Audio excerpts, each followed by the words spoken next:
Did you have a haircut? Did you have a haircut just for the podcast?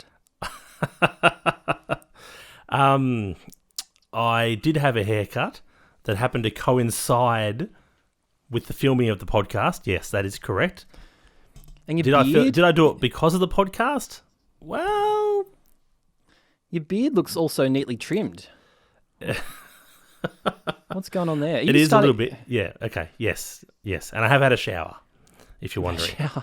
Just between you and me. Well, a few years ago, when there was water restrictions, and they said that you can only have a shower every second day. Yeah. You were having a shower more. And I'm like, oh my God, I can't keep up. Welcome to Onboard for Delivery. Well, it's funny you mentioned about my haircut. I'm just looking at through the video. It looks like you've had a bit of a snip too. Have you had the snip, Tim? I mean, a snip? I had a snip earlier today, Paul, if you know what I mean. And my hair was getting a bit out of control. And by the way, I heard a funny term during the week. Yeah. Have you heard of a lady beard? A lady beard? Yeah. Is that a beard that a lady has? Yeah, but it's a lady beard that's down there, if you know what I mean. I've never heard that before. But I did know a girl. I did know a girl once. Her legs had sideburns. Oh, goodness. Like Elvis. Yeah. I'm all shook up. Oh. Yeah, because I was watching The Masked Singer, and I think it was the winner. So no, we don't say any spoilers on this show, but yeah, Bonnie Anderson, she won, and one of her clues was a map of Tasmania with a beard or something. She had a bearded woman and a map of Tasmania, something along those lines. And they go, what was all that about? And actually, maybe it was Bonnie Anderson. Maybe it was the other person, the Queen. What was the Queen? What was her name? Kate Miller Heike? That's the one. Yeah, it was one of those two. And they had so that was the first I've ever heard of it. A lady beard. A lady beard. Never heard that term before. But let's remind people this is a tech podcast, and you come to us for all your up to date tech news, reviews, and debates. Actually, speaking, well, this is a tech related. Do you remember when you used to? Do you remember back in the day when you used to give your computer an STD? When you were on, you used to download things through LimeWire. Oh, those were the good old days. LimeWire and Napster, and you used to download individual songs. Well, not us, but other people. Apparently, it occurred. I know, but you could download other things, and you'd get viruses and all sorts. As soon as you download it, bang! There's a Trojan virus on your computer. Back in the old days, I remember I had a friend from work. Won't give any initials out. Let's just call him Rhino. And it used to take him months to download a 600 meg video, if you know what I mean. He would have it he would have it going every day, and it would take months of downloading to arrive back in those old dial-up days. But that shows commitment. So shout out to Rhino. Have to edit that part out. No, just kidding. We're going to leave it in. Of course we are. And so those were the good old days. Napster, LimeWire. Yeah, Napster. LimeWire was my go-to, but it's like giving your computer a disease when you download some things. It's a bit more safe these days, but yeah, I remember that. That's a fond memory I have. I'm not sure if LimeWire is still around. I don't think it's still around. I doubt it. No, things have changed because it's all gone to streaming now, Paul. Yeah. So I couldn't believe when the Spotify model, I don't know if you call it Spotify if they invented it, but the idea that you can just get every song you want for free. You just go to Spotify, or Apple Music, or whichever is your preferred provider. By the way, we are on iTunes. Where else? We are on Spotify, YouTube, and all other popular podcast networks. So yeah, you can go to those sites, listen to anything you want for free, just with a couple of ads. It's unbelievable. Well, speaking of streaming, Tim, do you know the story about the two monkeys that share an Amazon account? They're prime mates. Onboard for Delivery, bringing you dad jokes by the hour. Now, Paul, did you prepare that one during the week? Are you preparing these dad jokes, like looking them up? No, I'm not preparing it, but it did make me think about how streaming has really revolutionized the way we watch things and the way we see things. Growing up, it was we had Ozstar and Foxtel, and they were the only services you had. And now you've got Disney Plus and Netflix and Binge and all the streaming services. It's really given the whole industry has taken a bit of a beating, if you know what I mean. And I was thinking about the new consoles coming out, the Xbox and the PS5, which are going to be, not streaming, but they're going to have download only or digital copies only. And I thought, what's that going to do to companies like EB Games and JB Hi-Fi that sell a lot of games via the disc? I'm wondering whether, with the next gen, whether or not we're going to see those companies sell digital copies of games. And that way, that would counteract, the pricing fiasco that I brought up last time. So you walk into EB Games, for example, and they would have a sale on a specific game, and you'd pay for it. They'd give you a code, and then you would come home, install that code online, like the codes you get for the old PC games. And that sort of would keep those businesses in business, because if everyone's downloading online, all that money is going straight to the developers of the game and the distributors. What's going to happen to the big businesses in Australia that make a lot of money from people buying games? Yeah, that's really profound, Paul. I hadn't thought of that. And I mean, if you are a game developer, it doesn't cost much money now to distribute that game online, does it? So you don't need stores. People can just use their computer and go online and download it directly. Yeah. So the old model of having stores where you drive in, you park your car, you pay your $2, you go into Westfield, you catch coronavirus, you go to JB, that old model. I think it could be, those days could be numbered. Like, why go into a store when you can? Why don't you just go to JB's website and get the code there? And then why even go to JB? Like, why do they get a cut? Like, the developer could just give you the code directly. So it sounds like it could be, unfortunately, a tough time for some of those retail outlets. Yeah, definitely. But I think the developers need to look after these businesses. These businesses are the ones that they've been there from day one, and they're the ones that are promoting the consoles and selling the consoles. You're not buying the consoles direct from the manufacturer. You're not buying the consoles direct from these developers. So they need to support the businesses that are actually helping them. And I thought about it today because I remember a long time ago I went to EB Games to buy a PC game. This was a long time ago. And I took the box home, opened it up, and there was nothing in there. There was just a code. And I had to go online to Steam and download that game from that code. And I was just thinking that with the price wars going on, with games being so expensive online, maybe it would create a little bit of healthy competition if other retailers would have those codes as well. So it was just a thought I had. I'm not sure if they're going to go that way, but it'd be good to see if they do. Yeah, you've got some history with EB Games, and last week or the week before, we talked about Borders Books and how it's a really good place it was a good place to score, if you know what I mean. Didn't work for me, but I heard reports about other people that would go there and meet someone intelligent and go out for a coffee. But what about EB Games? Is that a place where is it basically men go to what's the word? Get together? No, that's not what I meant. But is there any chance? Can a young man? We've got a lot of young men. I don't know where I'm going with this, but we've got a lot of young men that watch the podcast and listen to the podcast because we are a tech podcast, and there's a lot of young men in our demographic that enjoy that sort of thing. And let's say you're a strapping young lad and you go into EB Games, but what are the odds that you might find a lass, in EB Games and hit it off? What are the odds of that happening in this day and age? The odds are very slim, if you know what I mean. You know what?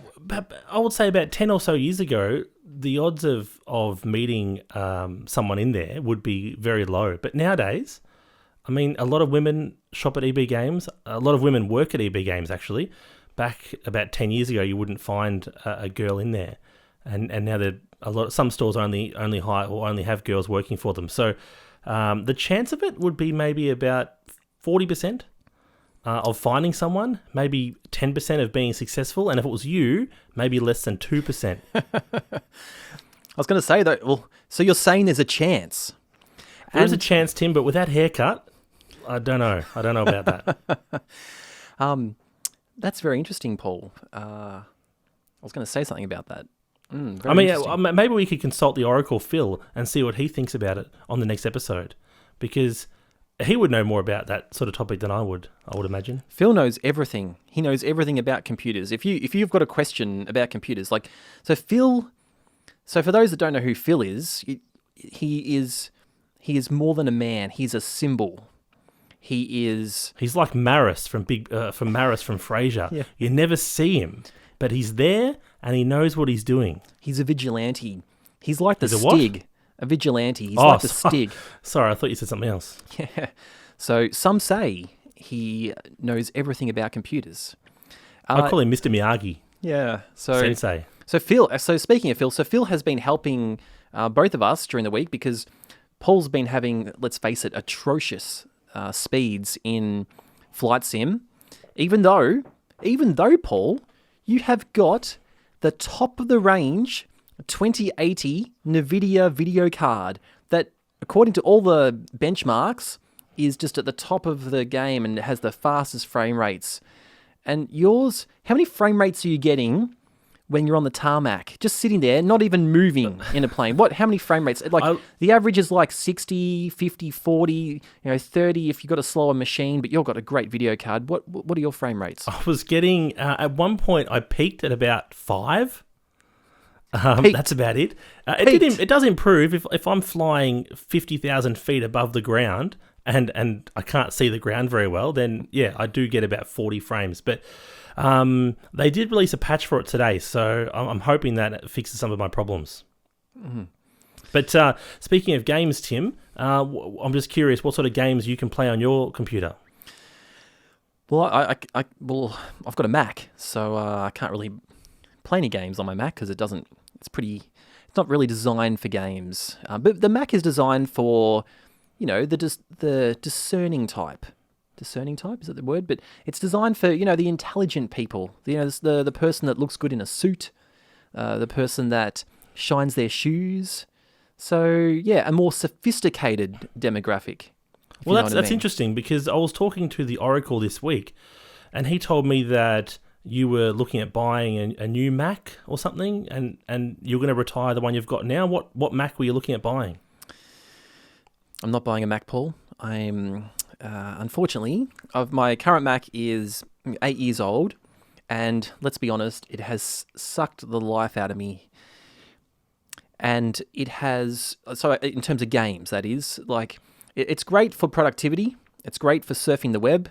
It's great for surfing the web, but for games, it's not designed for games. It's just not there. And I don't know what it is, but I used to be a gamer, back in the day, used to play the game, and now that I've got a Mac, I don't, and we find that's a fairly common issue. People that play games and live that lifestyle, all of a sudden they get a Mac and it basically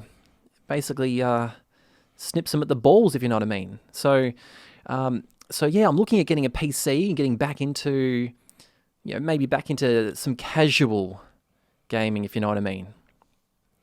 So you obviously prefer the more casual style, Tim. But I mean, are you gonna sell your Mac? Are you going to retire it? What are your plans for that?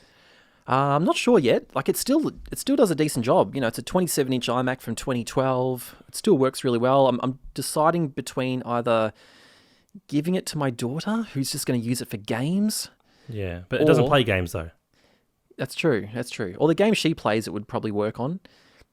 But either that or maybe sell it. I didn't think of that option. I might sell it. That might be a better option. So they do have good resale value. Yours is 8 years old, so the new iMac that is being released, that's just come out, that you could buy in the shop now, in 8 years, come a long way. You'd think they would have upgraded a fair amount of specs in the new iMacs. Absolutely. Well, will you believe, Paul, the newest iMacs have up to 512 gigabytes of storage. SSD. Wow. SSD. Yeah, that's. I mean, my mobile phone has that much storage. And as standard, 8 gigabytes. Gigabytes, would you believe, of RAM. 8 gig. I think my I've got 8 gig just in my pants, Tim. That's. I got 16. But the I hate when you make a silly comment. always got to be bigger. It just gets me every It's time. always got to be bigger. It's Speaking of which, so anyway, we'll be serious for one moment. Given this is a tech podcast, people are tuning in to learn about technology and what's happening in the technology news at the moment. So we're looking during the week at video cards from NVIDIA as well as CPUs from AMD and Intel. And AMD are looking at releasing a new series of CPUs, the 4000 series, next month. NVIDIA are releasing the new 30,000 series video 3000 cards. series, yeah. 3000 series, 3000 series video cards. That's happening next month as well. If you bought a 3000 series video card, a month or two ago, you'd want to be jumping off a cliff right now with the new ones that have improved performance and much better prices. But what I was getting at, Paul, I've lost my train of thought now. What was I getting at? I was going to pay you out, but well, you know what though? Like I'm going to pay you out now. I'm going to use your joke on you, but the way you say NVIDIA, and I say NVIDIA. So what's the correct way to say it? Is it NVIDIA or is it in? I say NVIDIA. It sounds like. Is there actually a correct way of saying it? I don't know. It just sounds like you need to take a couple of tablets. Clears right up. But What would Phil say? Phil, I should ask him. What would Phil say? That could be a segment. Speaking of segments, Paul. Yeah. We've got a new segment for the show. Now, last week we started the new segment called Paul's Pissed, and Paul was fuming, and I fuming. That's like an extra octave above what a typical male voice would normally do. Fuming. Anyway, today. Fuming. All right, folks. So we've got this new segment, and it's called "I'm So Stupid," and we decided the name of this because during the week, both Paul and myself at different times have sent each other that message saying, I can't figure out how to get this working. And then about 2 minutes later, it's, I'm so stupid. Well, Paul, I Yes. think you do a lot of stupid things, let's be honest.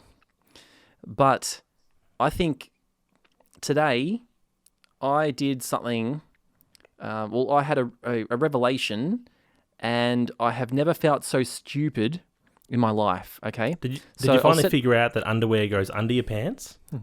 I thought you wore it on your face to protect yourself from coronavirus.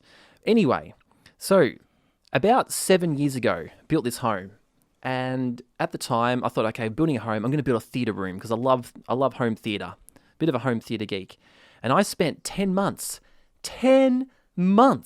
of my life designing this theatre room. I had it in 3D CAD programs. I measured it. I visited people across the internet, visited old men who had theatre rooms, and they showed me their setup, if you know what I mean, and had everything measured out. It's THX certified. I'm sitting at the absolute correct viewing angles. It's perfectly aligned.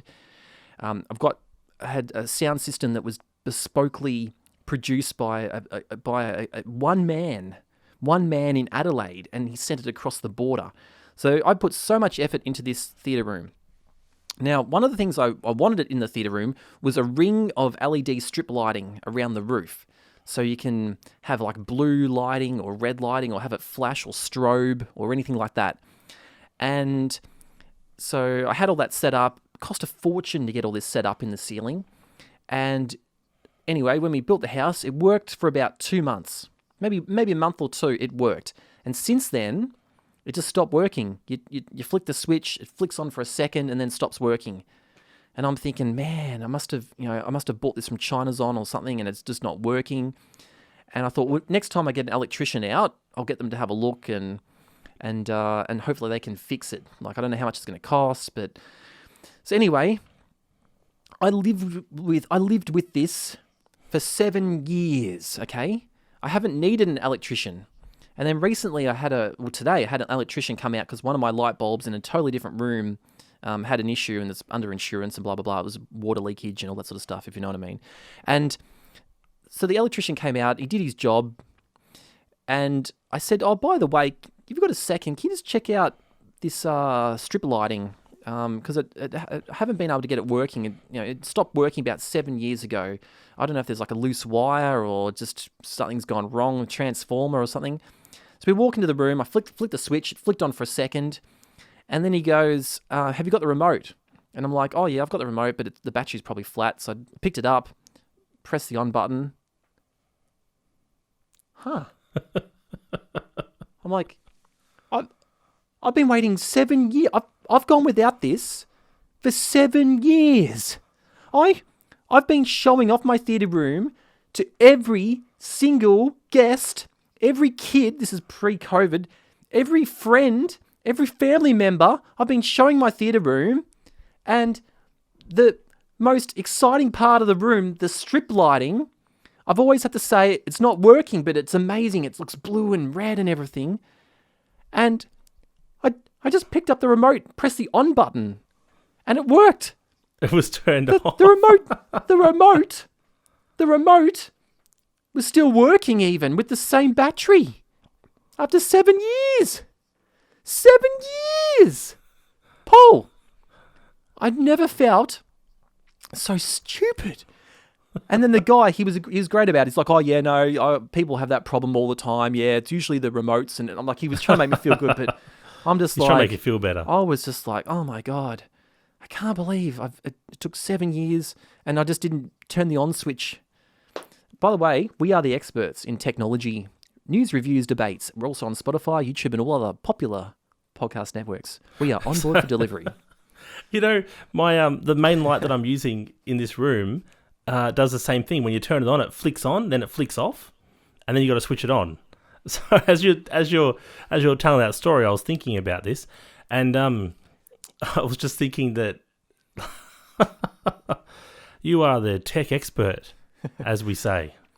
Well, the revelation I had was which one of us can go higher in the octave, like fuming versus years.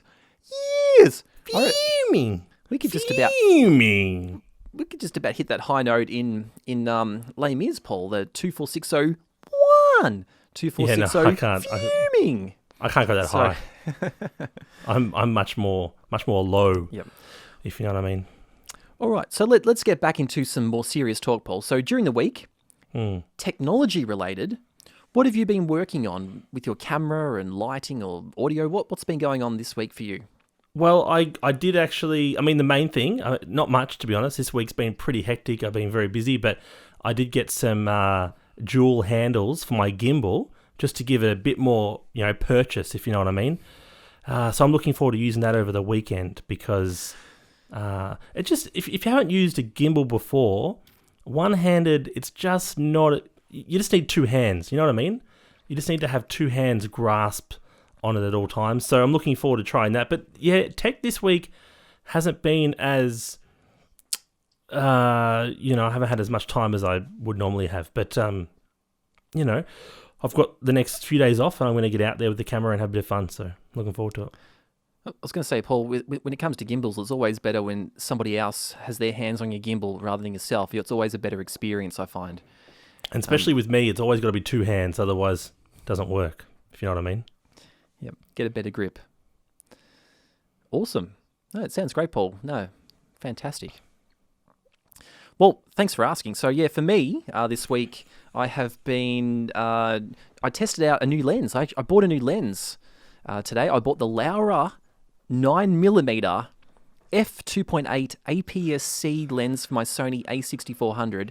And the purpose of this lens is it's extremely wide angle, but it's not fisheye. It's actually, they call it a zero distortion lens. So the verticals, so if you're walking through a building, the verticals are vertical. They're not curved out like a fisheye.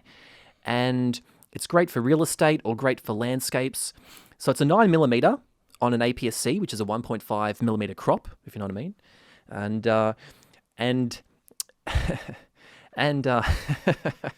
that's not even funny. And so on a full frame camera, that's equivalent to about a 13.5 millimeter, which is plenty. So for all those ladies watching, by the way, Paul, what? So we talked last week. We said that we were nursing semis because we're getting a new special guest. But do women nurse semis as well? Like what are they? How does it work with women? I mean, maybe we could, in the next episode, we could ask Guido what he thinks, because as you know, Guido's staying with us at the moment. He was feeling a bit under the weather, but he's feeling pretty good. And he did say he wanted to get involved. I didn't want him to get involved in this podcast, but definitely in the next episode, I think he'll probably touch on that subject in the next podcast. Yep, absolutely. So it's getting late. So I think it's almost time to say goodbye. And there's going to be plenty more podcasts coming your way, if you know what I mean. So without any further ado, it's good night from Onboard for Delivery. And that's a wrap.